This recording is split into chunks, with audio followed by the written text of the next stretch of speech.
इस वीडियो में हम कोहेन-सुदरलैंड एल्गोरिथम, उसके एडवांटेज और एल्गोरिथम के अंदर क्या क्या पढ़ना है उसके और इसकी लिमिटेशन के बारे में पढ़ेंगे। तो सबसे पहले एल्गोरिथम देखते हैं। It is a computer graphics algorithm used for line clipping. यह एक कंप्यूटर ग्राफिक्स एल्गोरिथम है जिसका उपयोग लाइन क्लिपिंग के लिए किया जाता है।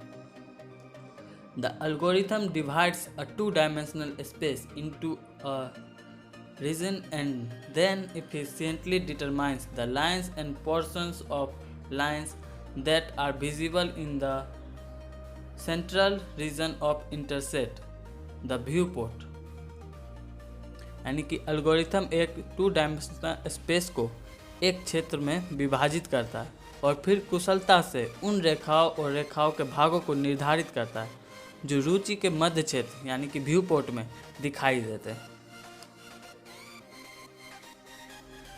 The algorithm was developed in 1967 during flight simulator work by Danny Cohen and Ivan Sutherland. Algorithm 1967 में डैनी कोहेन और इवान सुदरलैंड द्वारा फ्लाइट सिमुलेटर कार्य के दौरान डेवलप किया गया था, इसलिए इस एल्गोरिथम का नाम उनका नाम से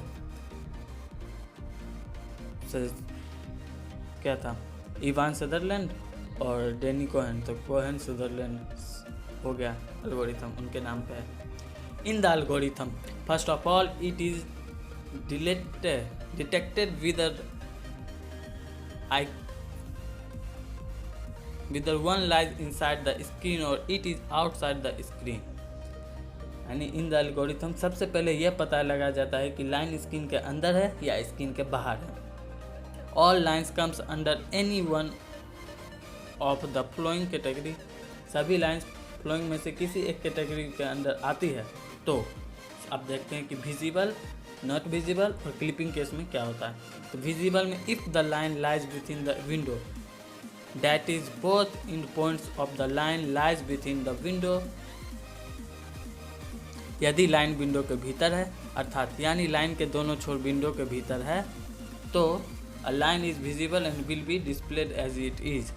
एक लाइन दिखाई दे रही है और जैसा है वैसा ही डिस्प्ले किया जाएगा।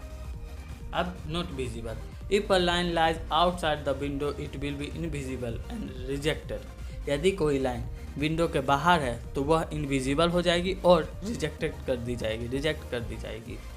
सच लाइन्स विल नॉट डिस्प्ले, ऐसी लाइन डिस्प्ले नहीं होगी। If any one of the following inequalities is satisfied then the line is considered invisible. यदि फ्लोइंग में से कोई एक असमानता सेटिस्फाइड हो जाती है तो रेखा इनविजिबल मानी जाती है। नेक्स्ट है clipping case. If the line is neither visible case nor invisible case. यदि रेखा ना तो विजिबल केस है और ना ही इनविजिबल केस तो it is considered to be clipped case. इसे क्लिप्ड केस माना जाता है।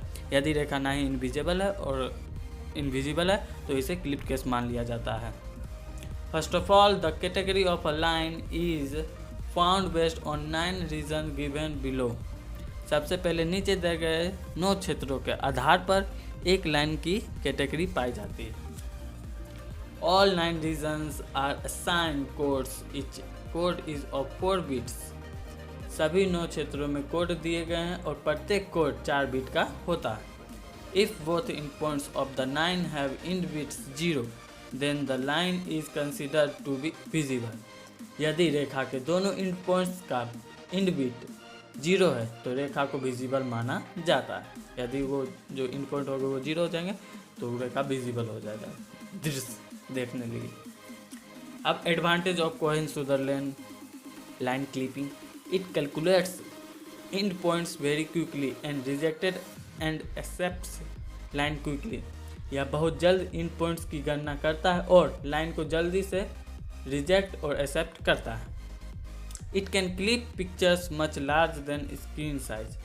यह स्क्रीन के आकार की तुलना में बहुत लार्ज पिक्चर को क्लिप कर सकता है। अब इसके लिमिटेशन देखेंगे। एल्गोरिथम में बाद में बता दूंगा, उसके लिए अलग वीडियो बनाना पड़ेगा। लिमिटेशन यह है कि it works only for rectangular clip window. यह केवल रेक्टेंगुलर क्लिप विंडो के लिए काम करता है। इट टेक्स एक्सपोनेंशियल टाइम, यह एक्सपोनेंशियल टाइम लेता है। यह it can not handle parallel line, यह पैरेलल रेखाओं को हैंडल नहीं कर सकता है। आई होप आपको समझ में आ गया होगा। अगर कोई क्वेश्चन है तो पूछ सकते हो, मुझसे पर्सनली कनेक्ट करना चाहते हो तो इंस्टाग्राम पे मुझे फॉलो कर सकते हो। मैं मिलता हूँ आपसे नेक्स्ट वीडियो में, तब तक के लिए बाय बाय, जय हिंद, वंदे मातरम।